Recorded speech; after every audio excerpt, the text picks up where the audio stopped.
Good morning. Good morning. I got to go first. I'm Sherry Newcomb here from Collab-Works this morning. And I'm Aundrea Wilson. And today we're talking about self-talk. Self-talk. It's a big one. Yes, it is. Hopefully we all do it every single day, multiple times a day. Well, I think we probably all do. Hopefully we all talk in a positive way to ourselves, but I think that many times we talk in negative ways to ourselves. And so that's what we're going to try to break down today. Mm-hmm. Let's think about it. We decided that was our new button for today. That's right. So we're thinking about it. anytime we think about it, and I may have to think through some of this because I'm going to try to actively listen today too. Sometimes when we're doing the show, I'm trying to think while you're talking, like I'm going to try to stay actively engaged. So I might actually have to pause and think about something. And see, while she's talking, I'm doing the thinking. So I'm not just a deer trapped in the headlights. I'm thinking. And she's talking faster than I can think. So now we're both going to do active listening while we talk about our self-talk. So let's just get into it. Sherry, I know that you get up in the mornings and you spend a great deal of time pouring into ourselves here in our office because we've worked on that for a couple years now. Yes. So what do you do in the mornings? Do you have like a routine that you go through? Well, tell us. I want to know. I do have a routine. I set my alarm for 5 a.m. and my alarm goes off on my phone. And when it goes off on my phone, it makes some kind of little buzz or whatever. But the name of my alarm is Good Morning, Early Bird. So there's a little bit of self-talk to me. Nice. And then, so when I wake up, I don't immediately like hop out of the bed. I think just a little bit. I'm thankful that, hey, you made it through the night. You're waking up again this morning. That means that there's purpose for you. And I'm always very thankful that there's purpose for me that next morning. Yeah, I love the gratitude in the mornings. That's really awesome. Thank you. So, and then the next thing I have is it's kind of silly, but I like it, is I have my little sidekick on the bed or on, my backup alarm, which my backup alarm is set for 5:05. When you said sidekick, I thought you were going to talk about something like this. No, the alpaca. No, it's not that. It's not that. It's why did you bring this in? Because I like chapsticks and soaps and stuff like that. When you spend a certain amount of dollars, you get an alpaca. Oh, and it's really some good chapstick. Okay, back to the subject. Okay, so then I set my Alexa at 5:05, and I've got a particular song that I wake up to every morning, and the name of that song is "Good Morning" by Mandisa and Toby Mac, and I'll listen to it, sometimes 2 times through before I actually get out of the bed. Then I finally get out of the bed about 5:15, and I put on my exercise clothes, and I go and I do some form of exercise for about 30 to 45 minutes every day before I go and grab my coffee about 6. So you let your brain gear up, then you engage in some physical activity for your body. Agreed. And then what do we do? I refuel just a little bit with some coffee. I do love to have my coffee every morning. So I have my coffee from about 6 to 6:30 when I sit, and I get me an affirmation for the day. And I look at it, and then I also get a Bible verse every single day. And I look at the Bible verse and my affirmation, and I try to see, what's the similarity? Because they are AI generated from 2 different apps, but I always think it is so neat that they're 2 different unrelated sources, but somehow they intermingle. And I take that as some guidance in the morning. So it's like food, and you're taking that nourishment and then kind of digesting it and figuring out how you use it for good for the day. I do that. Yes. Okay. So get those written down and look at those and kind of think about those for a second. Then I grab my work calendar and see what have I got going on for the day. What are some priorities that will, make me feel fulfilled, satisfied, so accomplished. The 1 or 2 things that you can accomplish. 1 or 2 things that I can accomplish and get through with today. And then I pick me 1 or 2 words, just that will set my intentions, my emotions, things like that for the day. Today's word was curious, and just kind of trying to approach things with curiosity and with questions and things like that. So as I get into my day, and I got some work on my schedule. I almost hit the thinking button because I was thinking. Thank you. So I set those words, and then I come into the office, and I look at look at my work again, and try to. Yeah. One of my very first ones that I had was I've got a tax return I'm working on, and they hit me with a question of like, that's kind of unusual. I see what they want from it, but where does this stand? Right. So what would that be like if you didn't get up? So this is a big routine that you do in the mornings, and I'm sure there was a time when you weren't getting up and doing that, or, so what would that look like if you didn't do this routine in the mornings and you came in and started trying to just immediately go to work? Or if instead of doing things that were positive and good, healthy ways to kind of pump yourself up, almost like an athlete, like I can, that's getting ready for a race, and come into the office and deal with a lot of brain work that can be very, very stressful. What would that look like for you in a day? Oh, let me tell you, I've already been there and lived that. And my description of that was living the life of shampoo, rinse, and repeat. It was like every single day, shampoo, rinse, repeat, shampoo, rinse, repeat, nothing new. So yeah, been there, done that. I'm ready to. Yeah. So your routine has kind of changed I guess, the way that you go through your day and work through your day. And it sounds like you have a lot of really good positive self-talk that's built in different ways throughout, whether, just from waking up and laying in the bed for a minute, listening to your song, then going into your workout and your affirmations. And so it's just all really, really positive. And there's so much that everyone can learn from that, because, I think a lot of people think there's a lot of foo-foo involved and, like pseudoscience, but Sherry, that stuff is real. It is real. It definitely is real. And if you try to start your day without it, I was having a discussion with someone else on the team one day. We've been doing some exercises, and we were just talking about waking up in the mornings and jumping into the day without doing anything for yourself. Or, maybe you wake up late and you're just kind of on to yourself. Like, I always do this. I always wake up late. And, those are coming from negative places. Yes. But anyway, this conversation we were having, I said, the brain is a lot like a sports car or something. You wouldn't just jump in it and turn it on and take off. You've got to let that warm up. And there's other things that you do to care for that type of car, for, like a sports type car that you wouldn't do for other things. And our brain is like that. I mean, it does all these things for us. And so to think that we don't have to put in, oil or care for that machine is kind of crazy if you think about that. It really is. Yeah. So just, talking about like self-talk, it can be positive or negative. It can be conscious or self-conscious. And those things, depending on what we do in the mornings, pours out through our day. It does.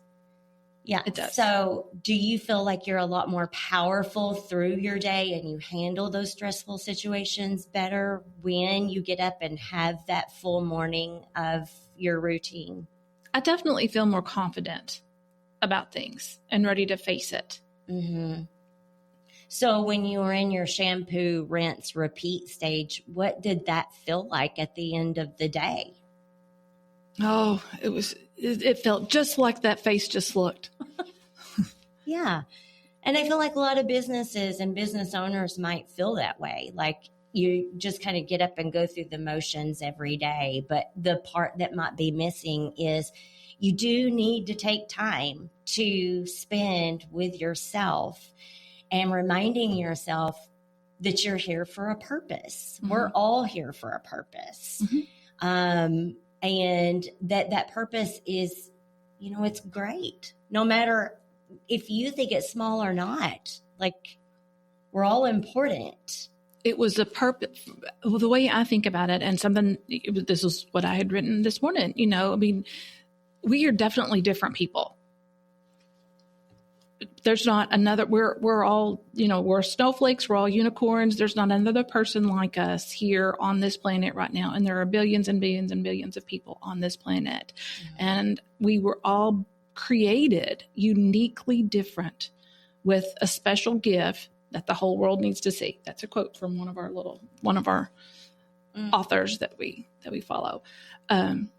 So I really keep that in mind, that I am that special. Yeah. Not in a prideful, in an egotistical way, but I really am that special. I do have special gifts and special things that no one else out there in this world has to offer. Right. That's right. And I think that self-talk is not something that you just learn. And then once you get there and you say these wonderful things to yourself or know what you need, even though you go through the day and you get to the end of the day and you feel a real difference after you are good to yourself, mm-hmm. there's still days you wake up and you're mean to yourself. There are. Mm-hmm. We forget, and so it is a constant state of practice and recognition that we are our own hardest and meanest critics. And I always like to say, like, to myself, this is something I tell myself, when I start being really hard on myself or critical, first of all, usually that's coming from something else I'm seeing. Mm-hmm. Social media is a major player in that. I think I turn on my social media, I see things, they deflate me, or it just makes me start to question, am I good enough? Am I smart enough? Can I do these things that I think I can do? And then I have to remind myself, like, why would I be so critical and harsh to myself? Because I wouldn't be that way to you, Sherry. No. I know you wouldn't be that way. You've never been that way to me. And I've never been that way to anyone, as far as I know, that has, come to me, and I've tried to help them maybe see through some different eyes. So, but the point of that is I'm really quick to be bad to myself. Mm-hmm. And so now my self-talk is wait, Aundrea, hold on. You wouldn't be this way to anyone else. You would be encouraging. You would be positive. You would find the silver linings. So you need to do that for yourself. And that's the conversation I have a lot, because I am pretty hard on myself. And I have days that I feel like I can just conquer the world. I get up, I do all the good things like you're talking about. And still something can hit me, because that's all emotion. I have emotional responses. I'm a highly emotionally responsive. What?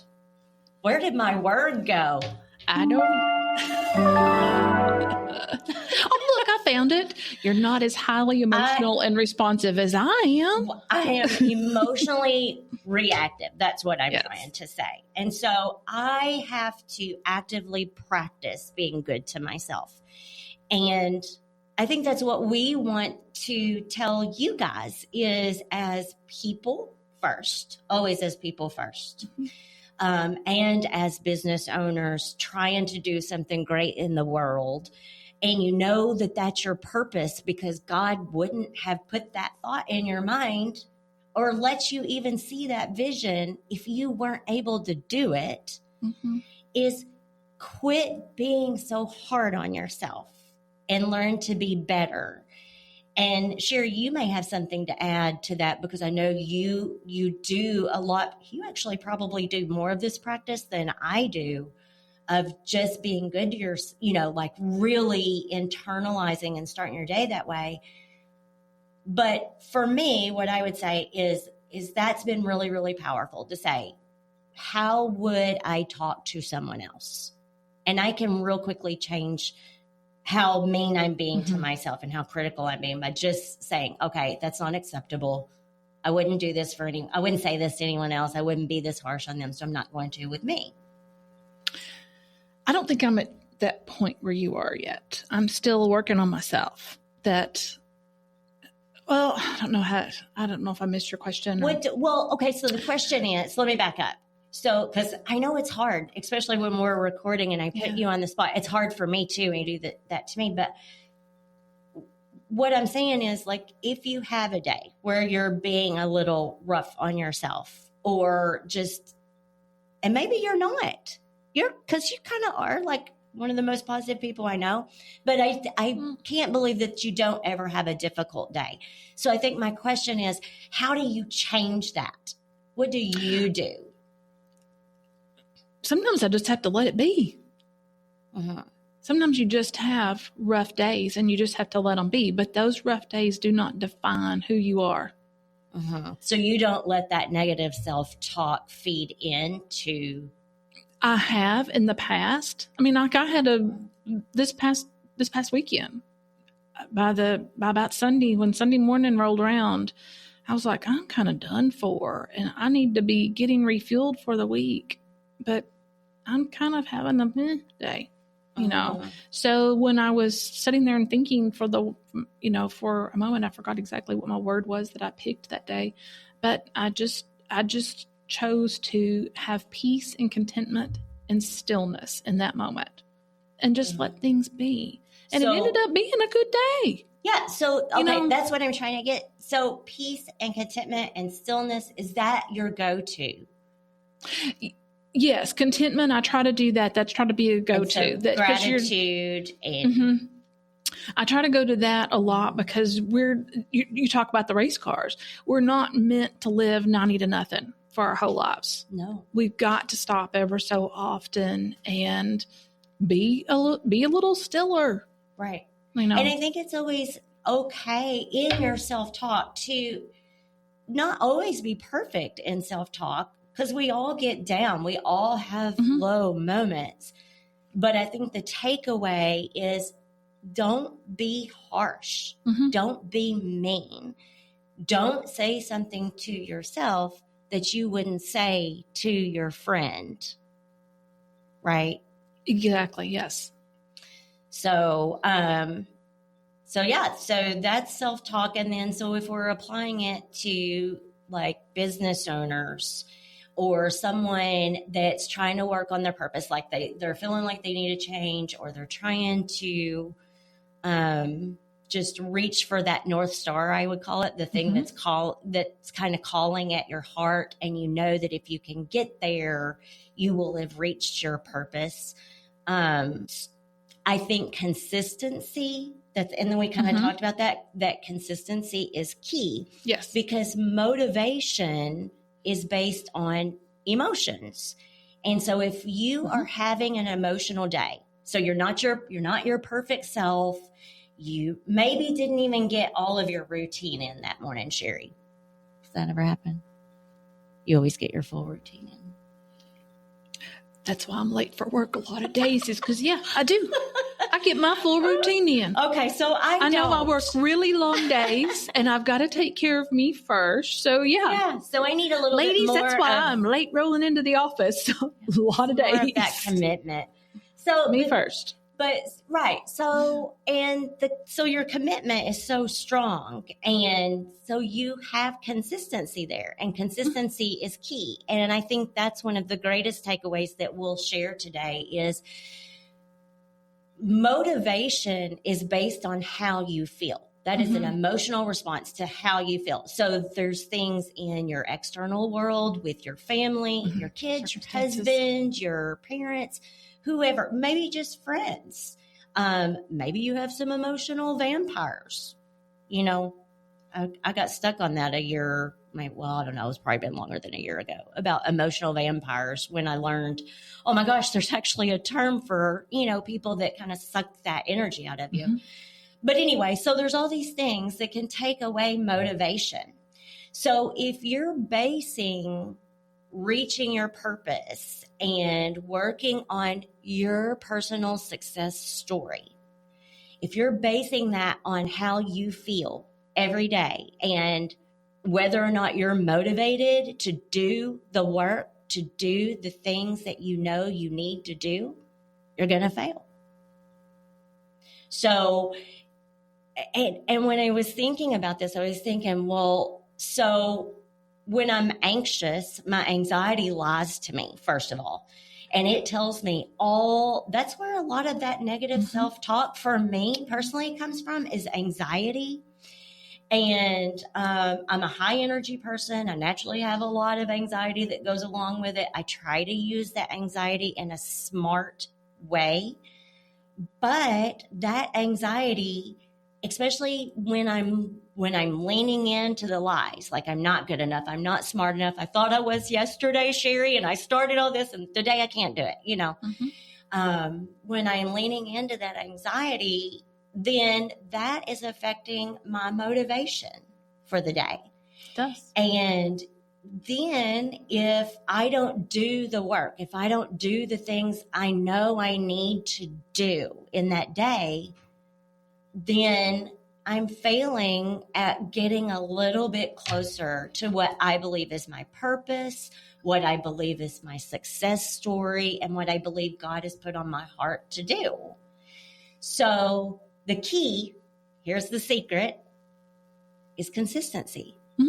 And that's why you're so very successful, Sherry, every day of how you've been able to come into the office and deal with a very high stress environment and a lot of brain work. And you just come in with this beautiful smile and this wonderful, I can do it attitude. And you just go through the day. And sometimes I just look at you and I think, oh my gosh, that, you know, is what I wish that we could just like give people gifts of. But the secret to that is your consistency, because I know you can't wake up every single morning and be completely motivated to do it. There's got to be mornings you wake up and you just don't want to, you don't feel like it. No. You're just kind of not your best self. But you do it anyway. You do the work anyway. I try to do the work anyway. And that's what makes you successful. Thank you. You're welcome. So where do we go from here? Well, let's think about a word. I want to think about a word that I've heard you use here just in this conversation. Okay. Okay. Fail. I've heard you say that word over and over.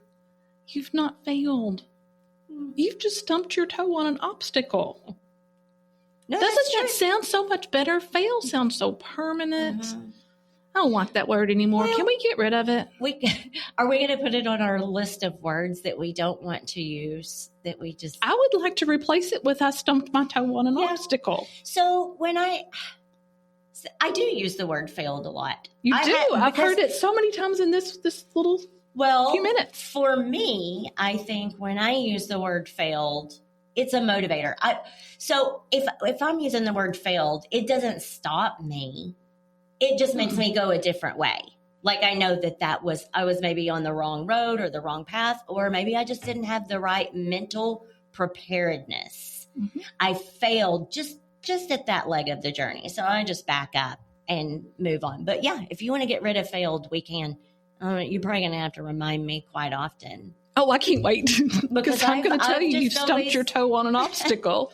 You hung your pinky toe on the coffee table. Yeah. See, didn't that so much better? No, because hanging my pinky toe on the coffee table sounds like the worst thing in the world. That sounds worse than failure to me. Oh, no. But failure in a sense. So my definition of failure is probably much different than someone else's definition of failure. I just mean that because I am a fighter, I'm just going to get up and I'm going to keep going. I'm going to change my direction a little bit.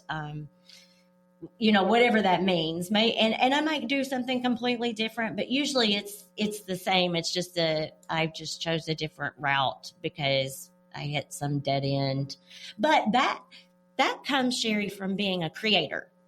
So I'm not following anyone else's wheel most of the time. I'm creating my own, and it does If I use the word failure in the sense of like that it's terminal, it's done, it's over, and that's it, I'd be in big trouble. I just use it in the sense of that failed. Now I'm going back to the drawing board and I'll do something else. So I'm going to work on it. I'll work on getting a different word to put in there. Okay. Thanks. So there was our change. Change. That'll be my change. That's your change. Consistency, commitment. So you got to change the way you're thinking. If you're being mean to yourself, do the opposite and be nice to yourself. And you have to commit to that. And that means it's not going to be easy. So you have to think about it. It's not going to be natural. The natural thing is probably going to be what you've been doing, which is probably not the best, especially if you're a creator, if you're an entrepreneur, if you're trying to do something new. It's hard, it's difficult, but you've got to make that commitment. And then that commitment has to lead to consistency. And that means not based on whether or not you're motivated that day, but do what you know you need to do and be consistent. Write it down. Sherry, you're a huge that you write everything down. I try to. Yeah, because when you write it down, you bring it into the physical world and it becomes real. So write it down, whatever it is you're going to do, whatever you know you need to do to get your business off the ground, to follow your purpose, to get closer to that North Star that you're looking at, so that you find something that's fulfilling to you. Write it down and do it and look at that daily. And don't let motivation be your guide, because you're going to have bad days. There's just no way around it. There's too many things in our environment. And just with us as humans, I mean, our brain, that machine, it just sometimes, the chemicals build up of cortisol, which is a stress hormone that creates anxiety. We can't control all of that, but we can control how we react to that. We can be consistent. So that's my hope for all the business entrepreneurs out there, and just people being humans. Do what you love what you do, be kind, be super kind to yourself, be kinder to yourself than you are to anyone else. True. Right? Because that's going to help your confidence and the way that you feel. It all rolls in. They're not separate. They're all connected. So be kind to yourself and just do the work. Do the work, especially when you don't want to do the work. Those hard times, they're meaningful. Okay, that's what I have for today, Sherry. Okay. All right, then. All right, so next week, we are Energize Me. I cannot wait. I know, that's going to be a fun one. Energize Me. So we're going to teach people, because motivation and consistency, what goes right along with that? Energy. So, yeah, we're going to teach good positive people. vibes. So next week, join us, and we'll talk about how to energize yourself and go a lot further.